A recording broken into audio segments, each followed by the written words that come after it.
o estresse. Por exemplo, autistas muitas vezes fazem movimentos repetitivos para aumentar a confiança. Eu queria te perguntar também, aqui no chat, muita gente tem muitas bandeiras de Israel, muita gente, muitos cristãos, muitos evangélicos, que de certa forma têm uma proximidade, né, com o Velho Testamento. Eu queria, como que o judaísmo vê o Novo Testamento, né?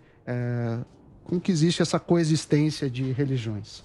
Então, o judaísmo respeita o Novo Testamento, mas o judaísmo não canoniza o Novo Testamento. Então, o Novo Testamento, para nós... Existiu. Claro, existiu. Jesus, assim como Jesus histórico existiu, exatamente. exatamente. Mas não faz parte do nosso grupo de livros sagrados. A gente tem um grupo de livros sagrados. Enquanto o Novo Testamento estava sendo criado, em paralelo, estava sendo criado o Talmud. Sim. Uma espécie de Novo Testamento judaico, né? Que é a sequência de debates, discussões, etc., sobre o texto bíblico.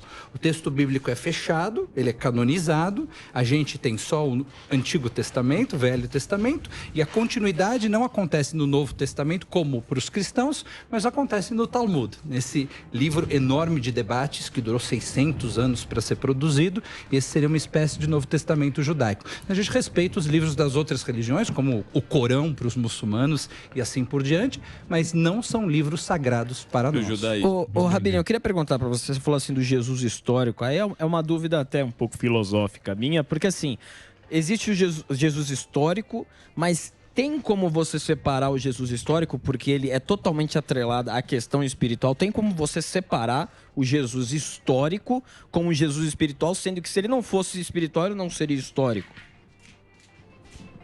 Como é que é? Até fiquei confuso. Eu também não entendi. Filosófica. Não, porque assim, muitas pessoas dividem. Existe o Jesus espiritual e o Jesus histórico, da história. Mas Jesus não seria histórico se não tivesse o apelo espiritual. Eu entendi o que você quer dizer. Na verdade, tudo que a gente chama de personagem histórico é uma mistura do que a gente tem de informação sobre aquela pessoa de verdade e os mitos que foram criados ao longo dos tempos em torno daquela pessoa. O fato é que a gente admite que Jesus existiu, né? E Jesus, inclusive, aparece nos escritos judaicos. Era um rabino. Nasceu no meio judaico, viveu como um rabino e morreu